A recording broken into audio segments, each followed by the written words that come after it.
શાંતિ, ઓમ શાંતિ, ઓમ શાંતિ. ખૂબ સુંદર દાતાડી ગામનું આંગણું અને ખાસ કરીને અહીં મોવાથી અમારે અજયભાઈ બકુલભાઈ જે યંગ છે અને એની જે એક પ્રવૃત્તિ છે અને એ નાની ઉંમરની અંદર જો આવું બધું સરસ મજા એકારે 70 સમૂહ લગ્ન થતા હોય અને એનું આખું કવરિંગ બેસાડતા હોય તો એ બે યુવાનોને પણ અહીંયા હું હૃદયથી ખૂબ ખૂબ ધન્યવાદ આપું છું. સતત આ 3જા વર્ષે પણ આ સમાજનો જે સેવા સમર્પણનો જે ભાવ છે એ આપણને દેખાઈ આવે છે. એક વાત તો બકુલભાઈ અજયભાઈ પાકી છે કે આજે એટલું લેટ થયું તો આ સમાજના વડીલો જે આપણે સ્ટેજ ઉપર બેઠા છે અને આમાં તમે એક જે વાત કરી કે અહીંયા વડીલો છે એ બધી કમિટી છે. જુઓ તમે છોકરાઓ તો અમારે એક ભરતભાઈ સરપંચ નાના છે પણ વડીલો બધા છે એ કમિટીમાં છે બધા. એટલે એ જે પ્રદર્શન છે ને એક સંસ્કૃતિનું પ્રતીક છે. જ્યાં વડીલ આગળ હોય, જ્યાં આપણા બુઝુર્ગ આગળ હોય ત્યાં હંમેશા કાંઈક સંસ્કૃતિ પડેલી છે. એ ધર્મ એવું કહે છે. અને જે વડીલ પાછા જતા જાય અને છોકરાઓ જો હરણફાળ ભરે તો ધર્મ એવી સાબિતી આપે. જે આગેવાનો છે અને જે બધા કાર્યકર્તાઓ છે એને ખૂબ ખૂબ તાલીથી વધાવો બધાને કે આવું એક સૌંદર્ય આપણને જોવા મળે છે. ખૂબ સારા એવા કાર્ય આ એ ગામ અને આગેવાનો બધા કરે છે અને સંસ્કાર તરફ વધારે આપણે જઈએ અને જે અહીંયા જે કાર્ય કરે છે એને આપણે સાથ સહકાર આપીએ અને બંને રીતે ફૂલની પાખડી આપણે એનું વાવેતર કરીએ અને જેથી કરીને પાછળની પેઢી છે એ પણ એ ઉન્નતિ તરફ જાય. વધારે વિશેષ નહીં કહેતા સંસ્કારનું ચિંતન થાય અને નાના મોટા મારે જો યંગ આપણે બકુલભાઈ ને અજયભાઈ જે સરપંચ ને બધા યંગ જનરેશન છે આવા સારા એવા કાર્ય કરતા હોય તો એને આપણે થોડાક એના અભિયાનમાં જોડાઈ અને સાથ સહકાર આપીએ અને એને વધારે પડતા પ્રોત્સાહિત કરીએ એવી આપણે ભાવના રાખીએ અને ભગવાનને પ્રાર્થના કરી દરેકનું જીવન સુંદર બને. બીજી વાત મારે સરપંચ વાત થઈ કે બાપુ છેલ્લામાં છેલ્લા 1-1.5 વાગે આવો તો ચાલશે પણ એમાં શું છે કે હમણાં એ ત્યાં મંદિરે આવ્યા તો મંદિરે પણ એણે બાંધછોડ કરી બાપુ આવો પ્રસંગ 2-3 દિવસ હવે રાહ રહ્યા છે અને 20-25 જણા હતા બધા તો એમાંય પણ એકાબીજા અમે સમજી લઈએ થોડીક બાંધછોડ કરીએ છીએ. તે મારે હમણાં બીજ ઉપર 15-17 હજાર માણસનું આયોજન ગયું હતું એમાં એ લોકો બધા ખડે પગે દાતાડીની સેવા મોટી છે બધી એટલે મંદિર માટે પણ એ ખડે પગે ઉભા એટલે એના એ બાબતથી પણ એકવાર એને તાલીથી વધાવો. બીજી વાત અને અમારે ખાટાભાઈ ખેલાભાઈ આમ તો મંચ ઉપર બધાના નામ નહીં લેતા દરેક જે વડીલો બેઠા મુરબ્બીઓ ને ખૂબ ખૂબ હૃદયથી આશીર્વાદ પાઠવું છું. બીજી વાત કે અહીંયા અમારે સરપંચ શ્રીની એક રજૂઆત કે બાપુ તમારા હાથથી એક મેરેજ સર્ટિફિકેટનું વિતરણ થાય તો મારા મંતવ્ય પ્રમાણે મારા સાધુવાદ પરના મંતવ્ય પ્રમાણે હું કહું છું કે એ ખાલી સર્ટી નથી એક ધર્મનું પ્રતિબિંબ પણ છે.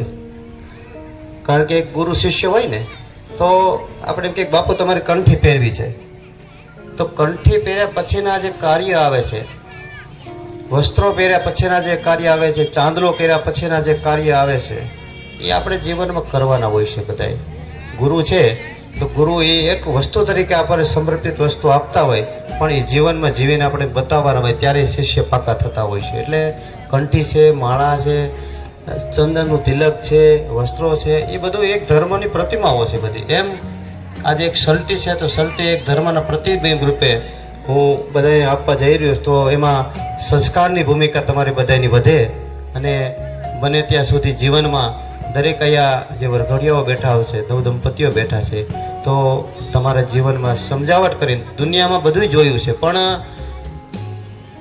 આજે અજયભાઈ દરેક જગ્યાએ જાઓ ત્યાં બધી સુખની માટે દોડ બધાની જુઓ તમે. અને બીજી વાત કે જેની પાસે પૈસા નથી એ દુઃખી, જેની પાસે પૈસા ફૂલ છે એ દુઃખી, જેની પાછળ દોડે છે એ દુઃખી.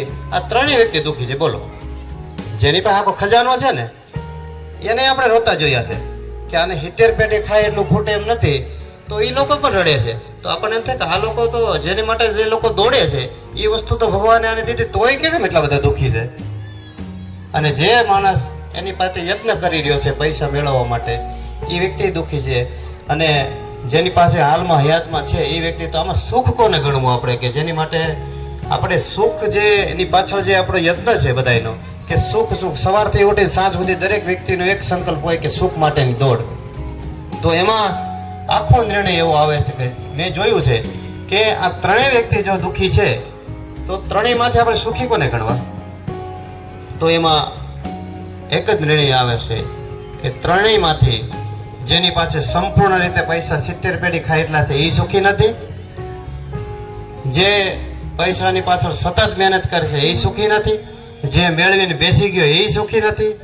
પણ સુખી આમાં એક જ વ્યક્તિ છે કે જેની પાસે ભગવાને ભલે નાની સ્થિતિમાં આપ્યું હોય, વધારે આપ્યું હોય, કે જેની પાસે તમે દોડતા હોય, પણ એને સમજી સમજીને તમે એક એક કડીને સમજી સમજીને ચાલવાની ક્ષમતા જેની અંદર છે ને, એ એક જ વ્યક્તિ સુખી. દુનિયામાં કોઈ સુખી નથી. એક સફરજનનું આપણે લાવ્યા હોય ફ્રૂટનું, પણ એને કઈ રીતે એનું માટણી કરીને એકાબીજાને આપણે ફેમિલી તરીકે એને બધા સાથે મળીને રસપાન કરવાની જો આપણી અંદર એવી ક્ષમતા હોય તો આપણને સુખ જ છે.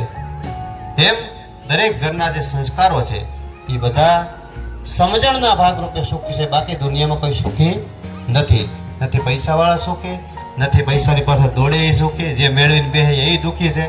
આ બધા અમારી પાસે આવીને ગાય ગાયને કે બાપુ એટલા બધા મેળવી દે તોય કે જરીક મારા ભાઈને સમજાવો ને, આપણને એમ થાય કંઈ ઘટતું જ નથી તોય દુઃખી. અને આવી બધી જે વાતો છે કરવા બેસીએ તો ઘણી બધી થાય, પણ આજે આપણે ટૂંક સમયમાં જે નવ દંપતીઓ છે અને સાથે સાથે તમે ધર્મને તમે ડબલ ધર્મ સાથે રાખો. ધર્મ તો એક જ છે, પણ આ વડીલોય બેઠા છે અને સાધુને બોલાવો છો, એટલે ખરેખર તમને ખૂબ ધન્યવાદ છે બધાને કે સાથે બે સંસ્કૃતિ તમે જાળવો છો.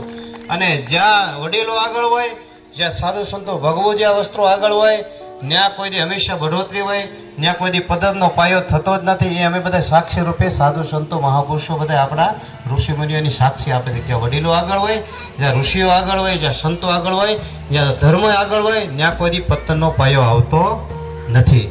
પતન ક્યાં થાય કે આ બધી વસ્તુ સંસ્કૃતિ જ્યાં વિખાતી હોય, આપણી જે મૂળ પરંપરા છે એને જે ડાઘ લાગતો હોય એ જ્યારે વિખાતી હોય. એટલે આજે તમે તો આખા પાયામાં બેઠા, એટલે આ હંમેશા આ જે ગામ છે દાંતરડી ગામ અને અહીંના જે વડીલો છે એ મૂળ સંસ્કૃતિ લઈને બેઠા છે. એટલે ખૂબ ખૂબ એને આશીર્વાદ. અને જે વરઘડિયા છે નવ દંપતીઓ છે, તો સંસ્કારની શીખ વધારે રાખજો, વડીલોનું માન જાળવજો. કારણ કે કોઈ પણ વસ્તુ લીધેલી હોય, આપણને કોઈ 5000 રૂપિયા આપે તો કેટલા ટાઈમ હાલે બતાવો? કે એકાદો દિવસ હાલે, 5 દિવસ હાલે, 10 દિવસ આપણે એનું બધું પેલું કરી શકીએ ઘરની અંદર. ત્યાં બધા મહિનો દિવસ આવવાનું થયા, બિલ બધા ભેગા થઈ ગયા. પણ આપણે જાતે જ એમ કહીએ, અને હું તો દીકરીઓને કહું છું કે છોકરાઓ ભલે 20,000નું કામ કરતા હોય, 50,000નું કામ કરતા હોય, પણ તમે જાતે 5,000 જ બધાય કમાવો, પણ તમે તમારા સૌ નિર્ભર થવાની તાકાત રાખજો. એ લોકો આપણી સાથે બંધાણા છે, એની પાસે ભલે કરોડોની સંપત્તિ હોય, પણ તમારા જીવનમાં તમે શું કરી શકો છો? તમે ભલે મહિનામાં 5,000, પણ એ તમારો હાથ છૂટો રહેશે.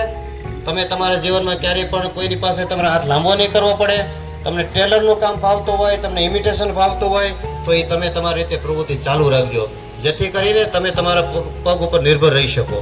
એટલે અને ઘરની અંદર ક્યારે પણ નાની મોટી આફતો આવે તો આપણે એમાં સહયોગી થઈ પડીએ છીએ. અને સુરતમાં તો આ છે જ બધું. સુરતમાં કોઈ પણ છોકરાઓ જાય છે તો એક કમાય તો એનું ઘર ચાલતું નથી. હતી આ બધા આપણે અનુભવીએ છીએ ને.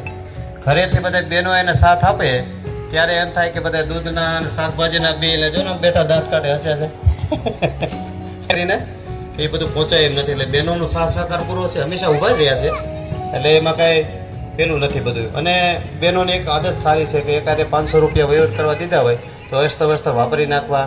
બીજું તો એવું કાંઈ નથી કરતા. થોડી ઘણી પાણીપુરીને એવું ખાતા આવે 10 રૂપિયાનું, પણ એમાંથી એમ થાય કે આમાં 200 રૂપિયા બચાવે એવી કોશિશ કરે. સમજે? 10-20 રૂપિયા વાપરતા આવે એમાં કંઈ નો ડાઉટ, પણ એમ થાય કે આને ખબર, એને તમને એને પતિને ખબર ન હોય એમાં 200 રૂપિયા બચાવી લે. પણ જ્યારે બરાબર 2માં આવે ને ત્યારે કે તમે મૂંઝામાં મારી પાસે પડ્યા પાકેટમાં. એટલે બહેનોને પણ ખૂબ ધન્યવાદ છે. એટલે આવા એવા વિચાર સાથે વિરમું. સતદેવીદાસ, અમરદેવીદાસ. ઘણું બધું આપણને વાણીમાં